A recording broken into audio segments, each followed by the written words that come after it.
I'm Kim Lovejoy, Executive Director of the Military Heritage Museum, and today I'm with Julius Gervan. And Jules and I have kind of a special relationship because almost 2 years ago we went on the honor flight together.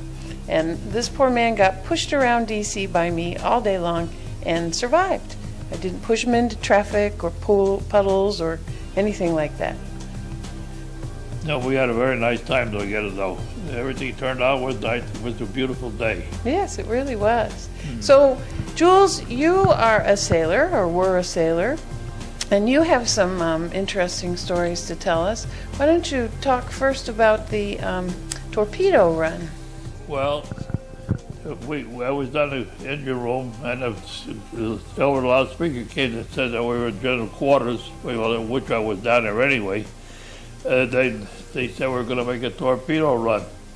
So I asked the old chief there, I said to him, what is the torpedo run? He said, oh, I tell you what. He said we're going to go past them. The Japs are going in a certain direction. We're going to go past them, and then the whole fleet is going to turn around and come in against them and go between the two lines of Japs, and where they're going to be shooting torpedoes to both ways. I said, well, they're going to be shooting at us. He said, you bet you that. They're going to be shooting at us, too. So anyway, we made this thing, and as we came out of the torpedo run, we made it. Everybody was supposed to make a starboard turn, but the ship right behind us didn't do that. They made a port turn, and they caved in our starboard side. By doing that there, they caved our ship in. Well, we didn't know what happened there, but we found out. And then they figured that maybe there's problem there, so we got in on our own power. But I could tell you a little bit more about it too. The foot that was also in our fleet, they were, I think, the 516. They took a torpedo right across their stern. I didn't tell you this before, but I will now. And took their screws right off, and they turned up their fantail like a sardine can. Oh. So they were they had no power.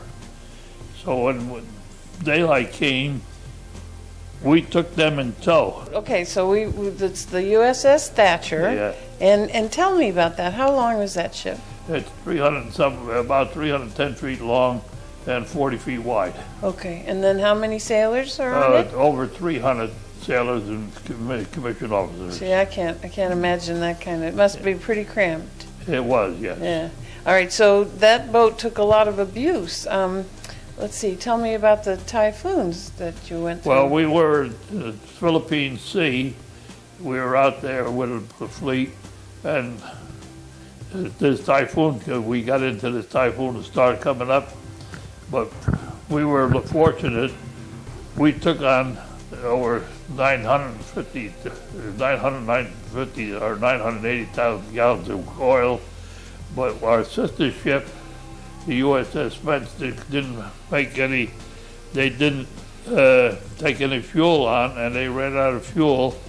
And while they were at the mercy of the sea, unfortunately, they broke up and they lost everybody but 15 men. Wow. Well, they were all topside men that floated off the top side. But we were fortunate. We made it right through the typhoon.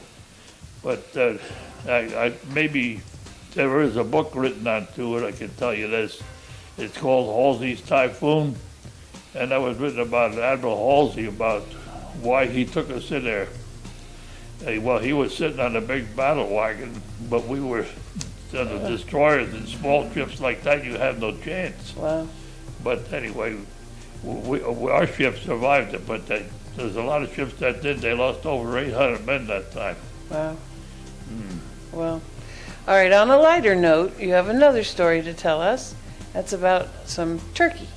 Oh, well, one Thanksgiving there, we were on watch the day before, and we were on 8 to 12, and our engine room was in charge of all the refrigeration, and it had the refrigerators had to be checked at least once an hour.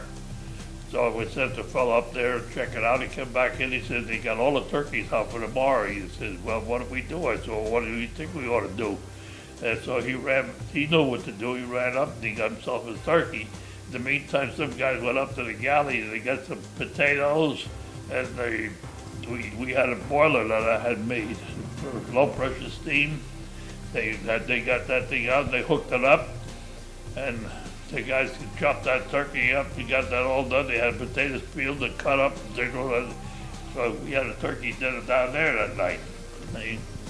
And then the next day was Thanksgiving, and the captain came over about 2 o'clock in the afternoon. I was on watch again, and he came over the loudspeaker, and he said, "I hope you guys all enjoyed your turkey. My ham was delicious.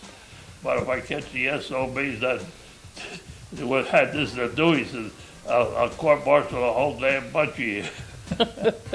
Well, that night, I told him put holes on the can in that boiler I made and throw it over the side. I said, "I don't want to be caught with that thing down here because we'll all be dead." Right, get rid of the evidence. Yeah. Right. Oh, that's great. Well, I'm really surprised people didn't smell it while you all were cooking it. I wonder about that. Well, you mean, down there, all we had was exhaust fans.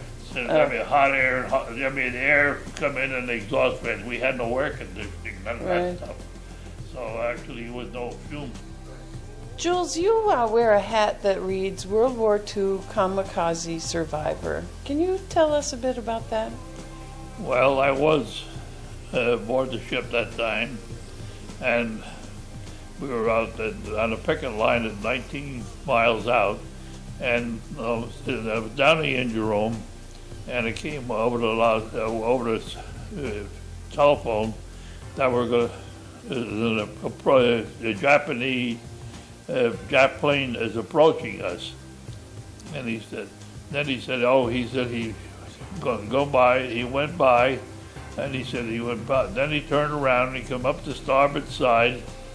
And he says, when he made the starboard turn there, or the port side, I should say, not the starboard, he came over past the fantail, made a turn, came down the starboard side, and as he was close to the ship, he let a 500-pound bomb go, and at the same time, the fellows were trying to knock him out of there with the 20s and the 40 millimeter guns, but they weren't doing too well.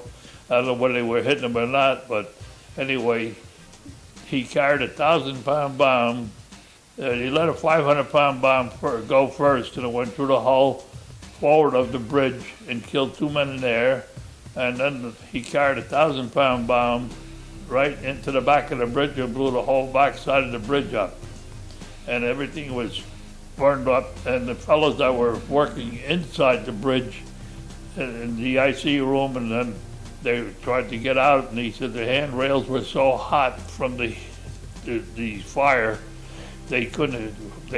Fortunately they got out, but he said we did lose an awful lot of men that night. And then in the morning, I got up and I went because I asked one guy. I said, "Where did you ever get a hold of the kid Montpelier on the phone?" He said, "I've been trying," but he said he never answered.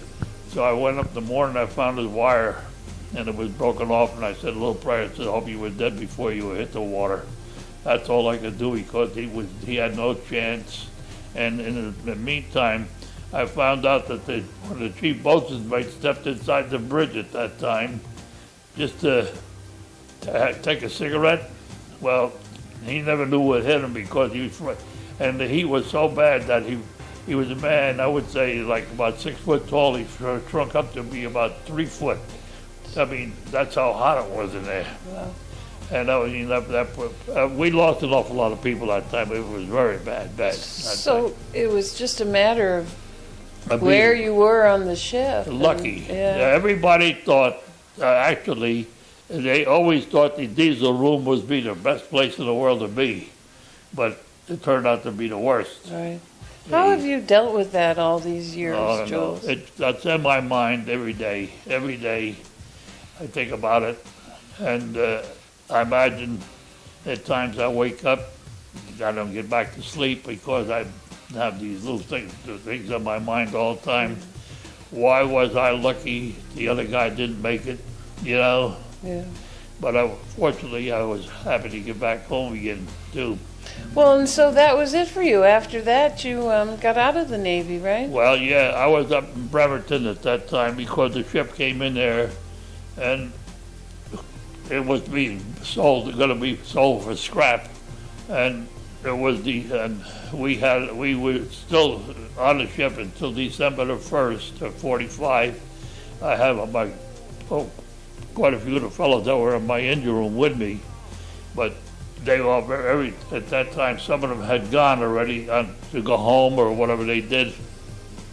Some got transferred to other ships, but I did because I was chief and I had my points all ready to get out a long time before that, but I stayed, and then when I went over to go home, because I enlisted in New York and they had to pay me travel pay to get back to New York from Bremerton, Washington.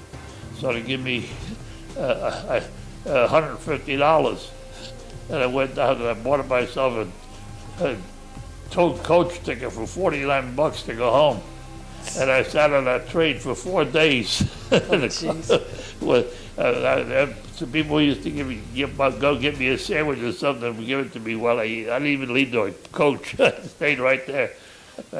Well, anyway, but the fellow wanted me to re-enlist when I was over there, and when he said that I take my warrant officer's exam, and then he said, "We'll give you chief warrant to stay." Well, then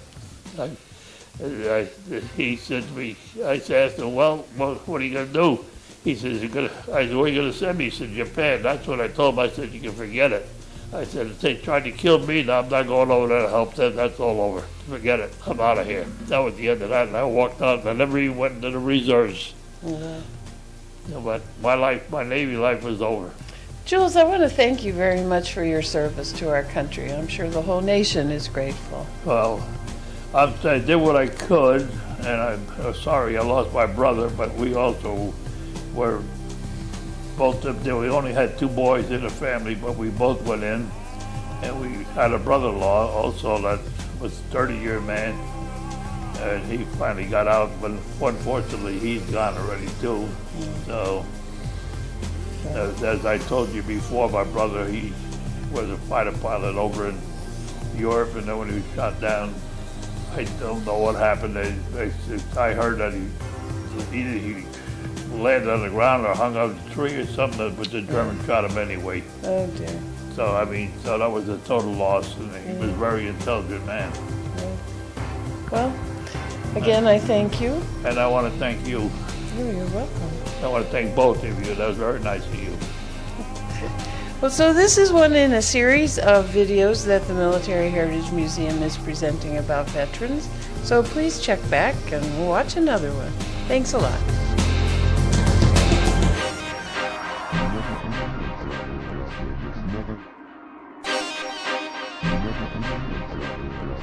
Never